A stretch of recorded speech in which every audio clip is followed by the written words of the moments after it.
साधना की ऊंचाई में ना पहुंचाने का जो प्रयास है वो हमारी इंद्रियों का है। बहुत ध्यान से एकाग्रता पूर्वक सुनना। जो हम प्रयासरत हैं पर हम साधना की ऊंचाई पर नहीं पहुंच पा रहे, इसमें सीधे अनुभव रहा इंद्रियों की गुलामी। धैर्यपूर्वक सावधान होकर श्रवण करें। इंद्रियों की गुलामी, आप अपने को ज्ञानी माने, विद्वान माने, भगत माने, महात्मा माने, वीर माने, कुछ भी, ये गुलामी छूट जाए तो अभी तुम स्वरूप में स्थित हो जाओ। ये जो हमारी 5 ज्ञानेंद्रियां हैं, आंख, कान, नाक, जिह्वा और त्वचा, नेत्रेंद्री, श्रवणेंद्री, घ्राणेंद्री, रसेंद्री और त्वगेंद्री, ये 5 विषयों में, पूरी सृष्टि को इन 5 विषयों में रख दिया गया है। रूप, शब्द, गंध, रस, स्पर्श, ये 5 ज्ञान इंद्रियों के विषय हैं। आंख रूप, कान शब्द, नाक गंध, जिह्वा रस और त्वचा स्पर्श, इसी में सारे सुखों को, सारे विषयों को रख दिया गया है। जगत में ये केवल 5 ही प्रपंच का विस्तार किए हुए हैं। कोई इन 5 में फंसा है, कोई एक एक में फंसा है। उपासक को स्वतंत्रता तभी मिलेगी जब पहले शास्त्र और गुरु की परतंत्रता स्वीकार करे।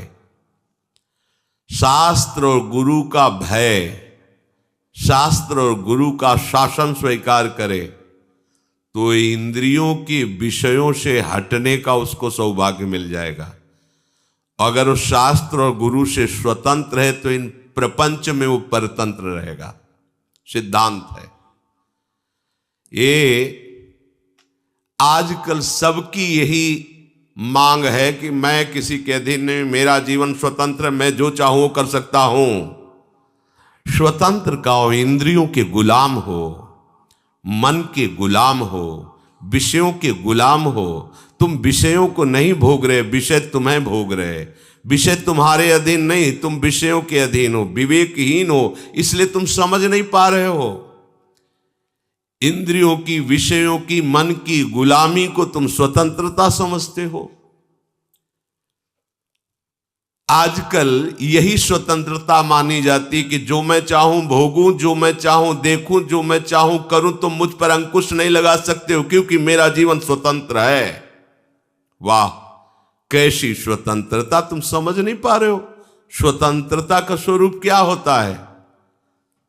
सब तुम्हारे अधीन हो, तुम किसी के अधीन नहीं।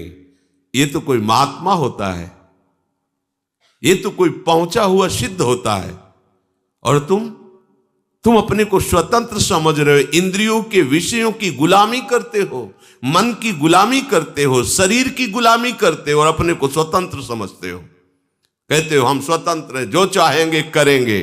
अरे जो चाहेंगे करेंगे तुम नहीं, ये इंद्रियां जो चाहेंगी तुमसे करवा लेंगी। मन जो चाहता है वो तुमसे करवा लेता है। तुम गुलाम हो कि स्वतंत्र? देखो ना, जो सद्गुरु और शास्त्र की अधीनता स्वीकार करता है वो स्वतंत्रता की तरफ बढ़ता है।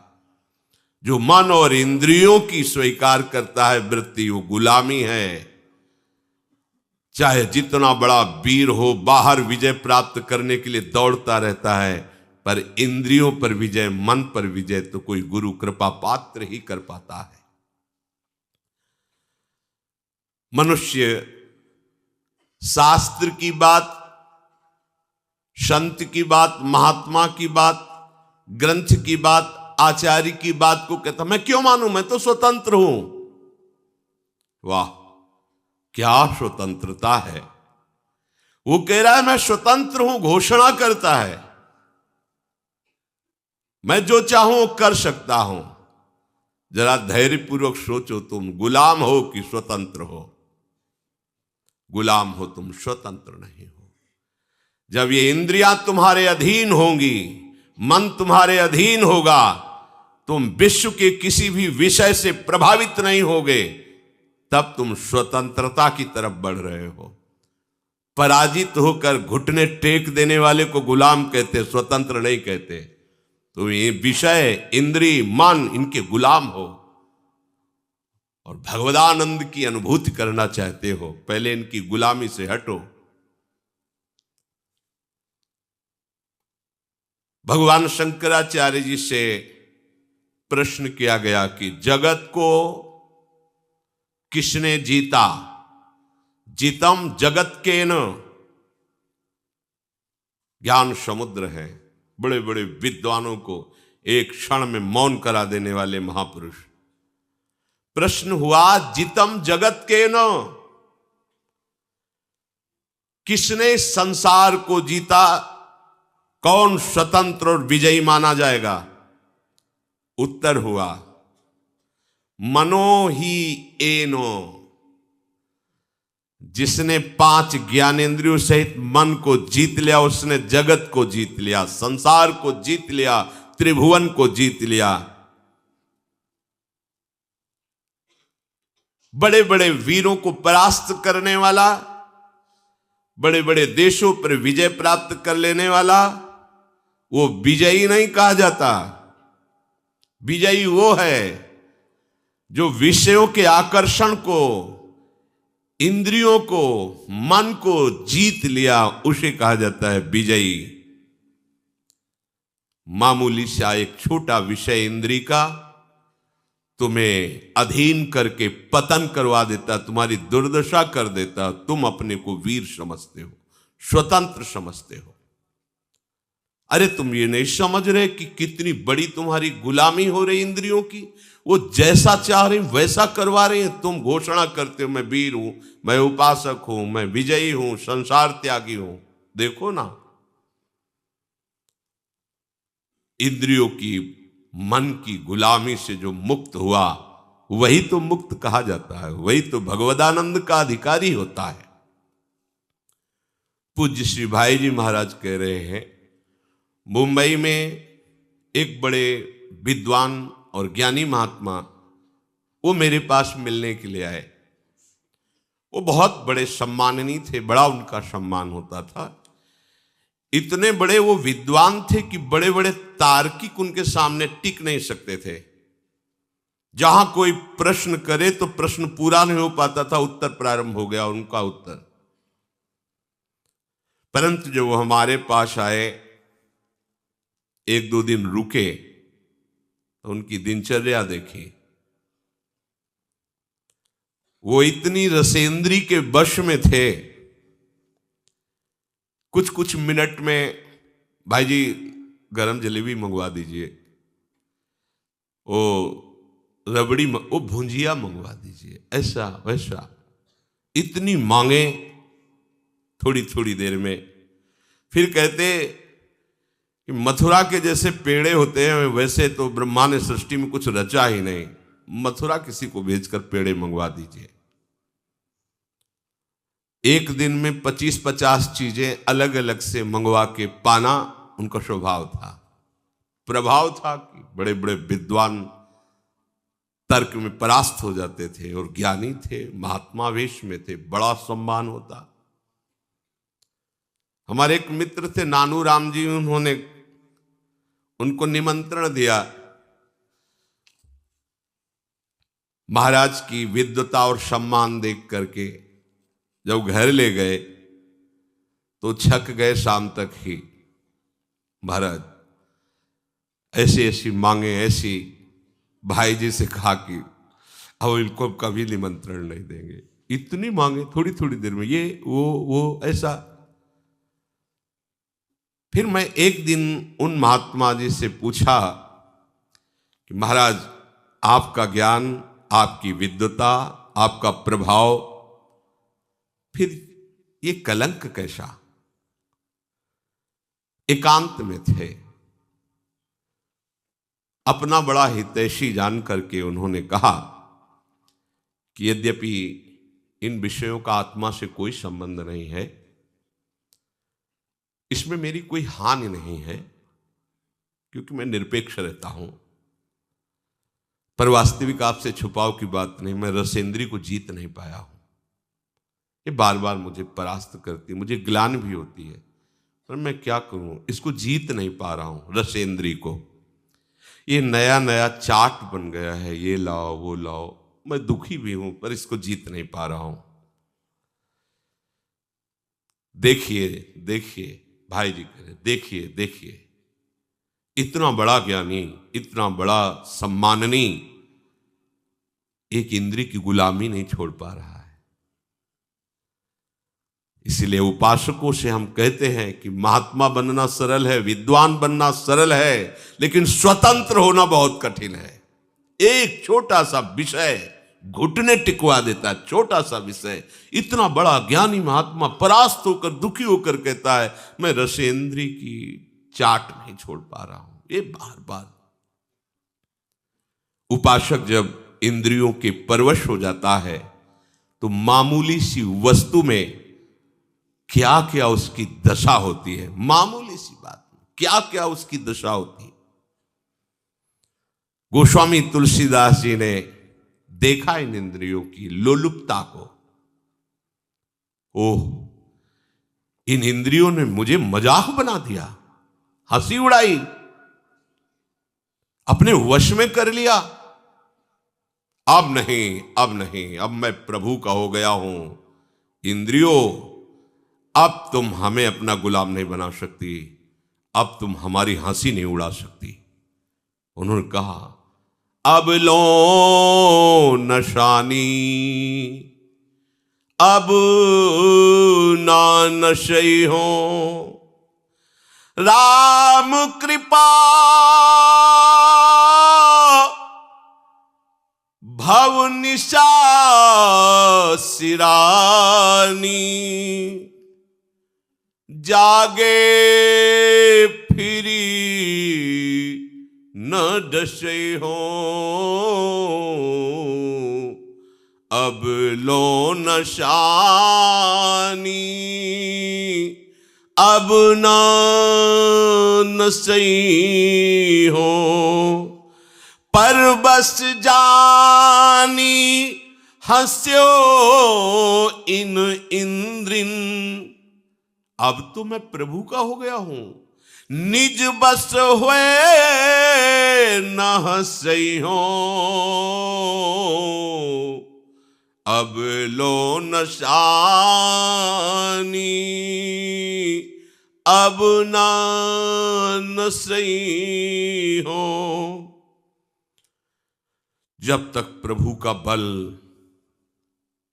प्रभु की महिमा, प्रभु का नाम हमने पूर्ण रूप से स्वीकार नहीं किया था, तब तक इंद्रियों ने हमारी बड़ी हंसी उड़ा दी। मैं जी नहीं सकता था विषय के बिना। आज भगवान की कृपा से मैं जाग गया हूं, अब नहीं सोऊंगा, अब इंद्रियों की गुलामी नहीं करूंगा। जब तक मैं प्रभु को पूर्ण समर्पित नहीं था, तब तक इंद्रियों ने मुझे गुलाम बना लिया। ये प्रतिदिन मुझे नाच नचाती रही, जैसा चाहती रही। संसार हंसता रहा। आज नहीं, अब नहीं। उपासक इस बात को समझे, प्रभु का बल लेकर, प्रभु के आश्रित होकर इंद्रियों की परवशता को मिटा दे। देखो, यही उपासना है।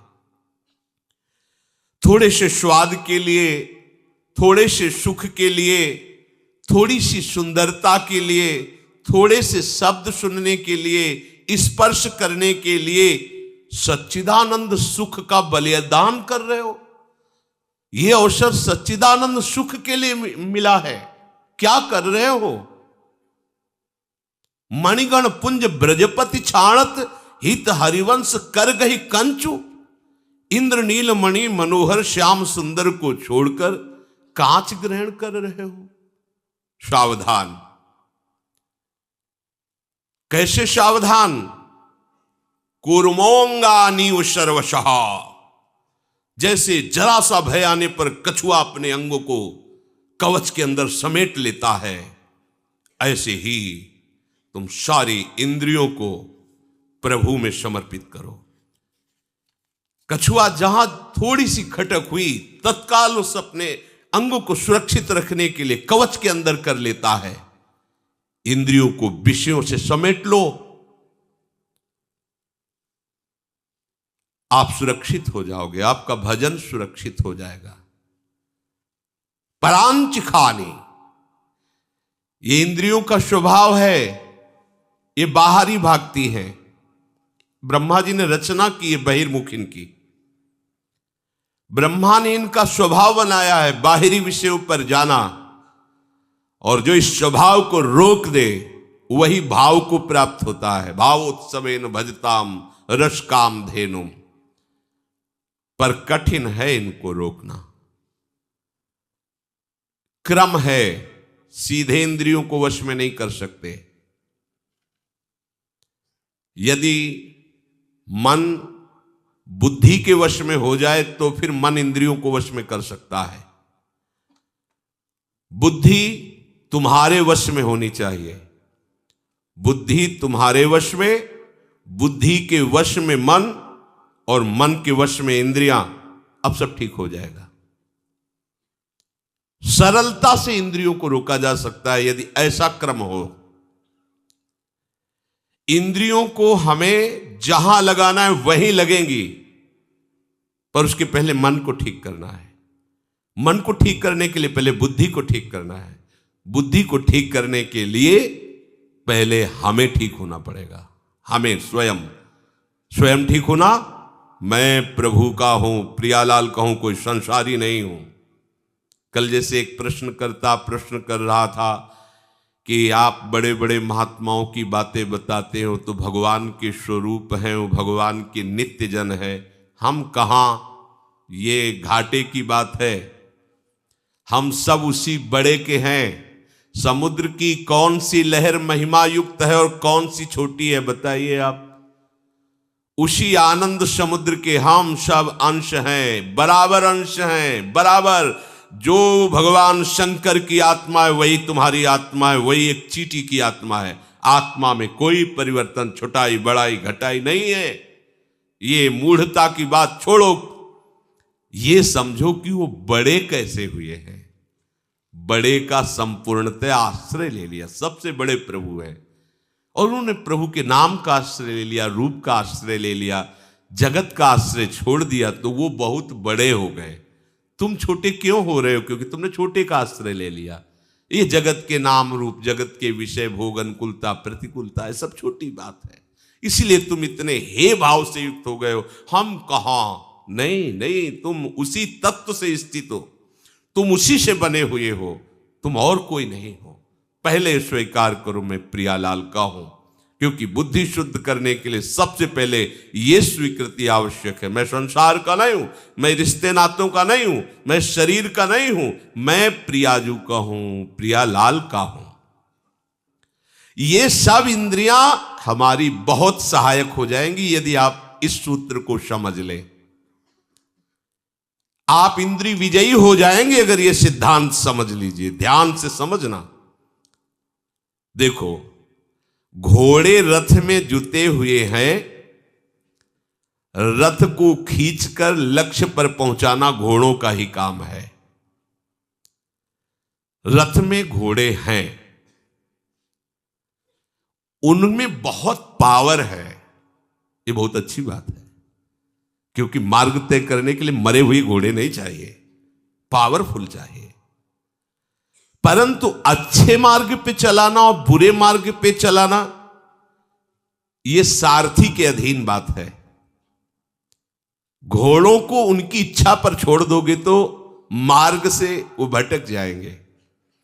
घोड़ों को सही दिशा पे चलाने के लिए लगाम होती है, लगाम के अनुसार, और लगाम होती है सारथी के हाथ में, और रथी का पूरा जीवन सारथी के हाथ में है। वो चाहे तो गड्ढे में ले जाकर के पूरा का पूरा चौपट कर दे, मरे रथी सहित। बुरा रास्ता या अच्छा रास्ता ये रथी के ऊपर होता नहीं है, ये सारथी के ऊपर होता है। सारथी को ठीक रखना है। अगर जुते हुए घोड़ों की लगाम ढीली हो जाए और सारथी नशे में हो तो रथी का क्या होगा, विचार कर लो। क्या निर्दिष्ट मार्ग पर लगाम छोड़ने पर घोड़े चल पाएंगे? सारथी मद से मतवाला हो रहा है, क्या उसको पता है कि उसका लक्ष्य क्या है? वो भूल जाएगा क्योंकि मदिरा पिए हुए है। शास्त्रों में इंद्रियों को घोड़ों से तुलना की गई है।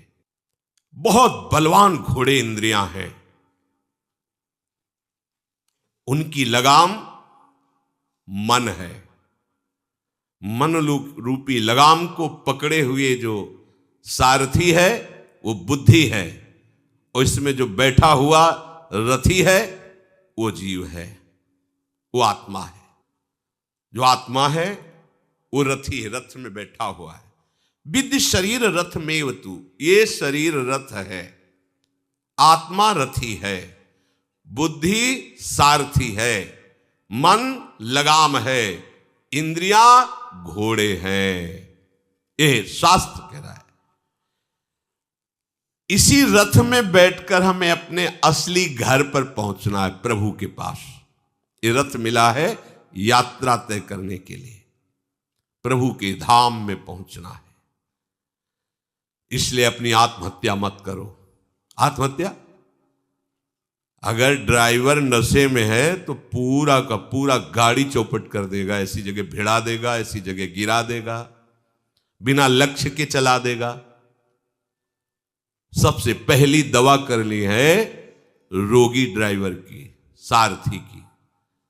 ये विषय रोग से ग्रसित बुद्धि, जिसने निश्चय किया है कि भोगों में सुख है, नशेबाज ड्राइवर है, और बहुत जोर की मदिरा चढ़ी, उससे तुमने पूरी की पूरी रथ और अपना जीवन समर्पित कर दिया, तो अब नष्ट ही होने के सिवा कोई मार्ग नहीं। विषयी बुद्धि कहां गिराएगी जाके, देख लो कैसी दुर्गति हो जाती है, नष्ट कर देती बुद्धि। क्या बताए, मेरी बुद्धि भ्रष्ट हो गई थी, मैंने ऐसा क्यों किया। आजीवन जेल, मरने के बाद नरक। एक घटना ने पूरे जीवन को बदल दिया। क्या हुआ? सारथी नशे में हो गया, लगाम ढीली कर दी, घोड़ों ने बलवान है, ऐसी जगह डाल दिया जाके, पश्चाताप के सिवा हाथ में कुछ नहीं रहता।